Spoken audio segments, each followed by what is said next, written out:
In the spring of 1945, as the smoking ruins of the Third Reich were being picked over by Allied intelligence teams, a different kind of war was being fought. While the infantry hunted for snipers and the high command hunted for war criminals, groups like the T-Force and TIC were hunting for paper.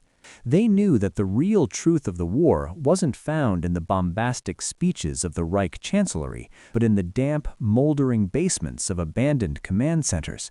In a reinforced bunker near the outskirts of Flensburg, investigators stumbled upon a series of crates that had been prepared for incineration but abandoned in the chaos of the final retreat.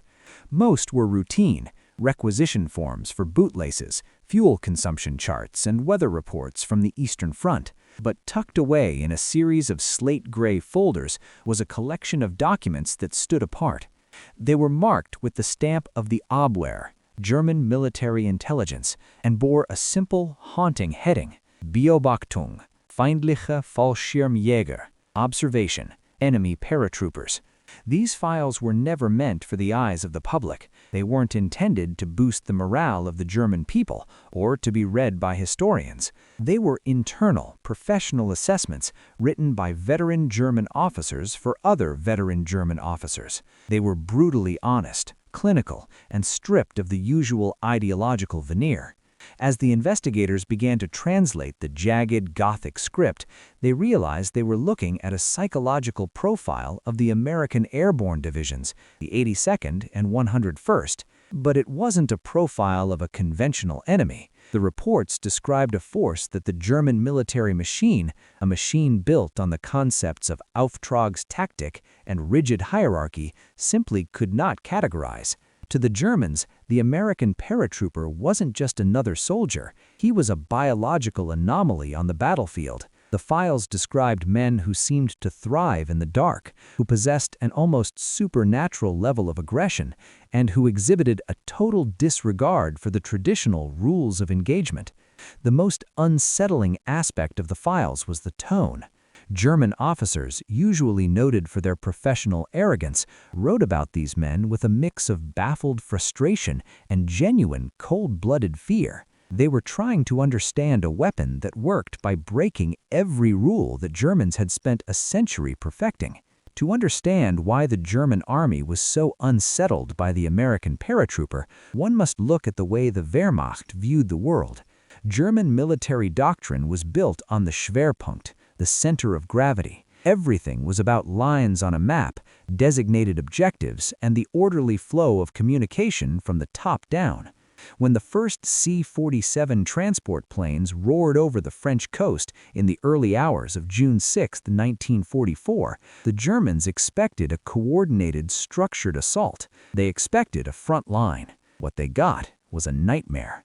One report, recovered from the files of the 91st Air Landing Division, described the paratrooper in Normandy in chilling, almost visceral terms. They do not advance in lines. They do not wait for orders. They appear behind us, among us, everywhere. They fight with the ferocity of men who have forgotten how to fear. German commanders were trained to identify an enemy's edge. If you could find the flank, you could roll it up. But the Americans didn't have a flank. Because the drop had been so scattered due to heavy flak, clouds, and pilot error, thousands of paratroopers were dropped miles from their intended zones. To the Germans, this should have been a disaster for the Americans. By all military logic, a scattered, leaderless unit should be easy to mop up, but the American paratrooper didn't follow military logic. The archives describe what the Germans called controlled chaos. Deprived of their officers, lost in the flooded marshes of the Meride River, and armed only with what they carried on their backs, the paratroopers didn't surrender or go to ground. Instead, they formed LGOPs, little groups of paratroopers. 2 men from the 101st would find 3 men from the 82nd in a dark hedgerow. They didn't know each other's names. They didn't have a radio. They didn't have a map, but they had a common understanding. If it wears a coal scuttle helmet, kill it. These small groups began to infect the German rear lines. They would strike a supply truck, vanish into the woods, and then reappear 2 miles away to cut a telephone wire. To the German commanders sitting in their command posts, it felt less like a battle and more like a fever spreading through the body of the army. One colonel wrote that he felt as if his units were being eaten by ants. Every time he sent a messenger, the messenger never arrived. Every time he looked at his map, the front had shifted, not because of a grand maneuver, but because 10 Americans in a ditch had decided they weren't moving. The psychological weight of the airborne assault is a recurring theme in the German archives. The night of June 5th and 6th is described not as a tactical event, but as a descent into madness. The German doctrine relied on the concept of the front. You knew where the enemy was, and you knew where your friends were. But in the hedgerows of the Cotentin Peninsula, that certainty vanished. The archives describe German units reporting firing coming from 360 degrees at once. The accounts are hallucinatory. Soldiers reported firing at shadows, at trees, at the very sound of the wind. The American paratroopers used cricket clickers, simple metal toys, to find each other in the dark. To a German sentry, the sound of a click-click in the tall grass was more terrifying than the roar of an engine. It was the sound of a predator communicating.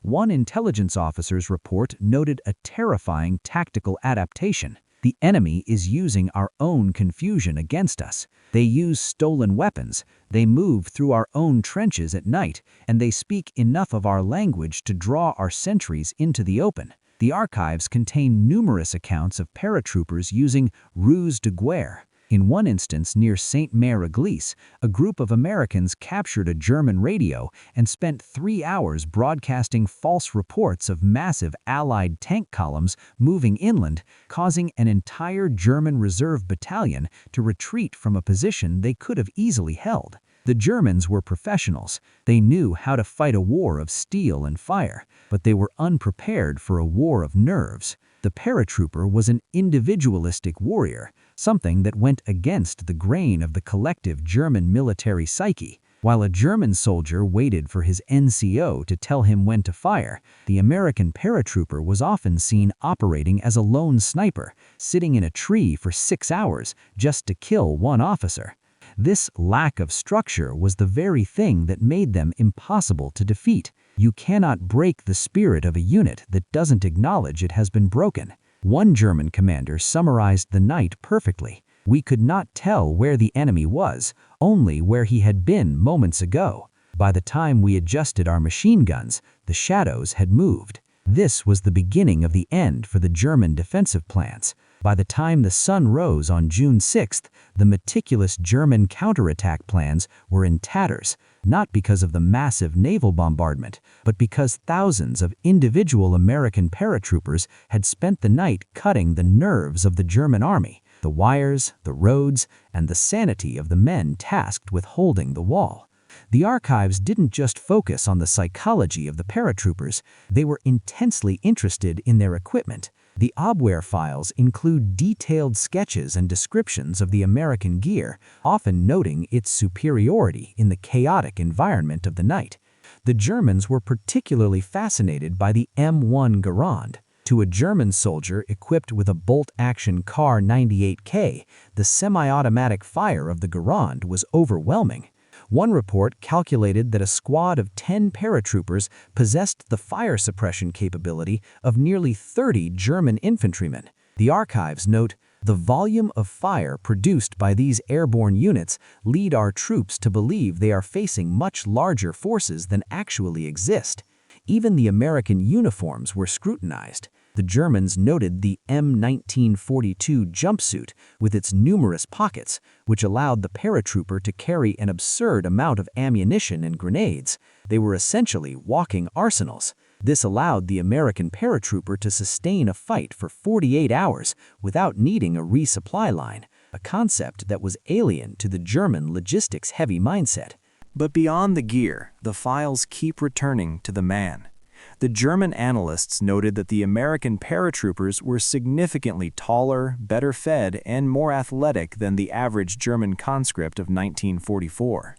They were volunteers for hazard, and the German archives begrudgingly acknowledged that this created a level of individual initiative that was terrifying to behold. The Screaming Eagle and the All-American, The reports specifically mentioned the insignias of the 101st and 82nd. The Germans began to recognize the patches. They realized that these weren't just soldiers, they were elite specialists. One report from the Battle of the Bulge months later would hark back to these early observations. "We thought the paratrooper was a creature of the dark and the hedgerows. We found out at Bastogne that he is also a creature of the freezing foxhole. He does not surrender when surrounded. He simply waits for you to get closer so he can use his knife."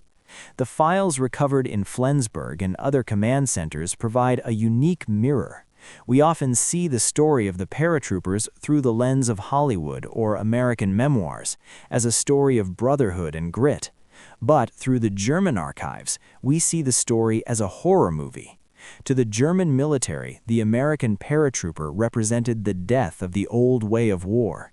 He represented the arrival of a modern, decentralized, and highly aggressive form of combat that favored the individual over the mass.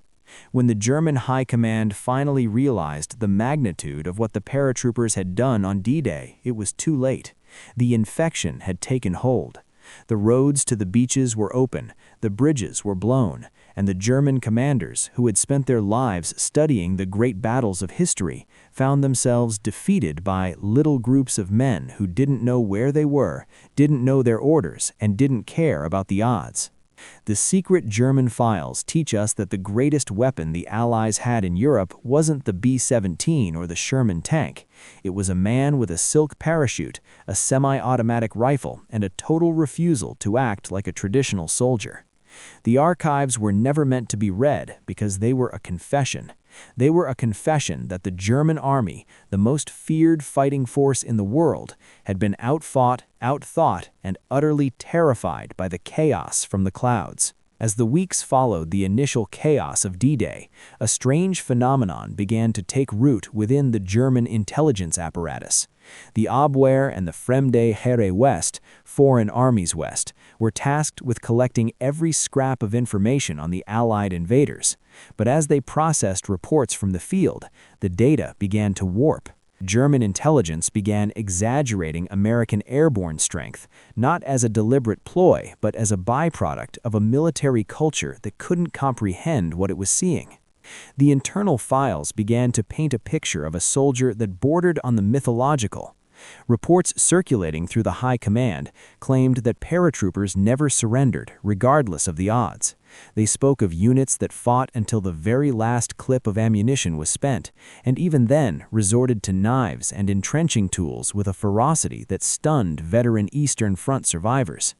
Most baffling to the German analysts was the American ability to regroup without formal leadership. In the German Wehrmacht, the loss of the Zugführer, platoon leader, often led to a temporary paralysis of the unit while a successor was identified and orders were re-established. But the archives noted with growing alarm that American paratroopers seemed to operate on a different frequency. The loss of the Zugführer does not stop the American. They coalesce into small, violent groups. They do not wait for the next rank to take charge. They simply continue toward the objective as if the plan were written into their skin. In reality, the truth was far more human. Many of these paratroopers were exhausted, terrified, and bleeding. They were young men from Ohio and Brooklyn who had been dropped into the freezing swamps of France, weighed down with 80 pounds of gear, watching their best friends disappear into the night. They weren't invincible. They were often shivering in foxholes, wondering if they were the only survivors of their entire division. But on the battlefield, perception is often more potent than reality. Because the Germans couldn't find a head to cut off, they assumed the beast had 1,000 heads.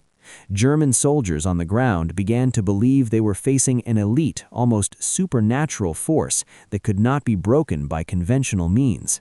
This psychological shadow preceded the paratroopers into every engagement. When a German sentry heard a rustle in the woods, he didn't think he was facing a lost, scared private. He thought he was being hunted by an elite assassin who didn't know how to quit. As 1944 progressed toward the winter, the tone of the German archives shifted from professional observation to something much darker. Within the stacks of paper, investigators found documents that contained a quiet, desperate admission of panic. It is rare to find naked fear written into official military paperwork. Usually, reports are sanitized with jargon, words like strategic realignment or tactical repositioning. But in the files regarding airborne landings, the veneer cracked. German field commanders began requesting permission to withdraw immediately upon the mere confirmation of airborne landings in their sector, even if no direct combat contact had occurred yet. This was a radical departure from the hold at all costs orders that defined the later stages of the war. The logic in the reports was devastatingly simple. Experience had shown that once paratroopers were on the ground, the battle was already lost. The commanders argued that the airborne wasn't an attacking force you could block, it was a leak that could not be plugged. If 10 paratroopers landed behind your artillery battery, your entire defensive line was compromised. One recovered memorandum from a regimental commander in the Netherlands during Operation Market Garden stated, "To remain in position once the parachutes are sighted is to volunteer for encirclement. The enemy does not attack our front, it eliminates our rear. By the time we see them, they have already cut the veins of the division." This was the secret reason for many sudden German retreats that had previously baffled Allied planners. It wasn't always a lack of ammunition or a loss of ground. It was the psychological collapse triggered by the sight of those white and camo-patterned chutes. The archives reveal fear written plainly, without the usual Prussian shame. The German Officers' Corps, perhaps the most disciplined in history, was admitting that it had no countermove for a force that bypassed the board entirely. The final and perhaps most significant discovery in the German archives was a deep-dive analysis into why the American airborne was so effective. The German military was built on the concept of the Einheit, the unit. Strength came from the collective, from the machine-like precision of the squad working in harmony under a rigid hierarchy. The American paratroopers shattered that logic. A German analyst writing in late 1944 concluded that the paratroopers' true weapon wasn't the M1 Garand or the Thompson submachine gun, it was individual initiative. Their strength is not equipment, it is initiative. Every man acts as if he is in command. Even when their radios fail, even when their officers are killed, the attacks continue. The American paratrooper does not ask, "What are my orders?" He asks, "Where is the enemy?" And then he goes there. This was the controlled chaos that the Germans could not replicate. German doctrine emphasized that a soldier's duty was to his position in the hierarchy. The American paratrooper's duty was to the intent of the mission. If the bridge needed to be blown and only one private with a stick of TNT was left, that private would attempt to blow the bridge. The archives show that German military thinkers were beginning to realize, far too late, that the nature of modern war was shifting. The era of massive, slow-moving lines was being replaced by a more fluid, violent, and individualistic form of combat. They realized that the Americans had successfully industrialized the hunter mindset. This realization forced a frantic, last-minute attempt to rethink German training. They tried to form their own Volks paratrooper units, but they lacked the time, the resources, and the cultural foundation of independence that the Americans brought from their civilian lives. The German archives remain a testament to a profound military shock. The Screaming Eagles and the All-Americans didn't just win battles, they broke the German military's belief in its own superiority. They proved that in the chaos of the night, a single man who thinks for himself is worth more than a battalion waiting for orders that will never come. The silent rows of folders in the archives tell the story of a war won not just with steel, but with the terrifying power of the individual. And for the men who wrote those reports, the sight of a parachute in the sky remained the most frightening image of the entire war, the symbol of an enemy that could not be outthought because every single one of them was thinking. As the summer of 1944 progressed, the German military machine, long considered the most disciplined and psychologically resilient force in the world, began to show deep, jagged cracks. The internal archives from this period reveal a phenomenon that went far beyond tactical defeat. They document a systemic erosion of morale that started in the hedgerows of Normandy and spread like a contagion toward the heart of the Reich. The reports from frontline officers described a shift in the German soldier's psyche. It was no longer a fear of death, but a fear of the unknown. The presence of American paratroopers had fundamentally altered the soldiers' perception of the battlefield. The archives record a recurring, desperate belief among the rank and file that the paratroopers could appear anywhere, at any time, for any reason. For the German soldier, the front had always been a sacred boundary. As long as you were behind your own lines, you were safe. You could eat, sleep, and maintain your equipment. But the paratrooper had shattered the meaning of the defensive line. By dropping into the rear, cutting telephone wires, and ambushing supply trucks in the dead of night, the Americans had turned the safe zone into a hunting ground. The atmospheric detail in these files is stifling. Rear echelon units, cooks, mechanics, and clerks began sleeping in full combat gear, their rifles clutched to their chests. Convoys that once moved freely during the day began to move only under the cover of total darkness. And even then, every snapping twig or rustle of leaves was met with panicked bursts of machine gun fire. One intelligence officer wrote to his superiors in Berlin, "There is a constant tension bordering on collapse. The men feel as if they are being watched from every shadow. They no longer trust the maps. They no longer trust the silence. The enemy is not just attacking our positions, he is attacking certainty itself." The German soldier was a creature of order. The American paratrooper was a dealer in chaos. By stripping the German army of its sense of security, the airborne divisions had achieved something that 1,000 heavy bombers could not. They had neutralized the German soldier's belief in his own system. When certainty dies, the will to fight quickly follows. When the war ended and the dust settled over the charred remains of Europe, a very specific narrative began to take shape. For decades, the history of World War II was told through the lens of grand strategy and massive numbers. The Allies won because they had more tanks, more planes, and more men. The Germans lost despite their supposed technological superiority and superior training. In this clean, mathematical version of history, the messy, chaotic reports found in the Aguirre archives had no place. They were quietly filed away in the deepest recesses of Allied and German records, ignored by a generation of historians who preferred the story of the Industrial War. The reason for this burial was simple. The truth contained in these files was uncomfortable for everyone involved. For the Germans, these reports were an admission of a total psychological failure. They revealed that their vaunted discipline had been undone not by a superior machine, but by a small number of lightly equipped, often lost and poorly coordinated soldiers. To admit that the master race had been terrified by a few thousand men in jumpsuits was a humiliation that the surviving German officers were not eager to relive. For the Allied leadership, the story of the paratrooper success through controlled chaos was equally problematic.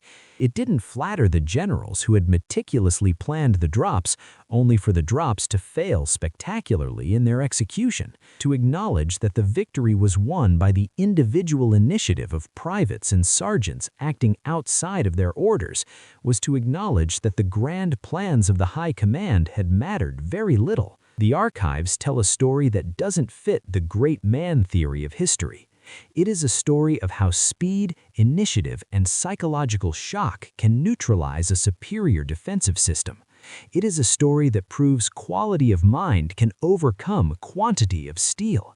And because that story didn't fit the neat post-war narratives of either side, it was left to gather dust for half a century. When we finally synthesize these thousands of pages, the interrogation transcripts, the frantic field reports, and the cold strategic assessments, a clear picture emerges. The German archives don't describe American paratroopers as superhuman. They don't describe them as flawless warriors who never missed a shot or felt a moment of fear. On the contrary, the reports describe men who were often confused, out of position, and desperately outnumbered. But they also describe an enemy that was fundamentally unpredictable. In the brutal mathematics of war, unpredictability is often more dangerous than raw strength.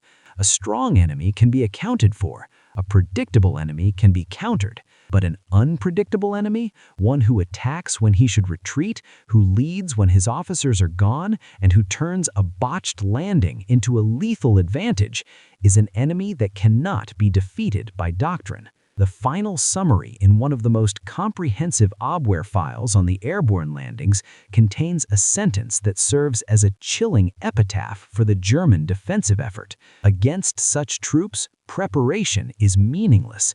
By the time they are detected, the battle has already changed. This wasn't just a judgment of the 101st or the 92nd Airborne. It was a profound, final admission that the nature of war itself had shifted beneath the German military.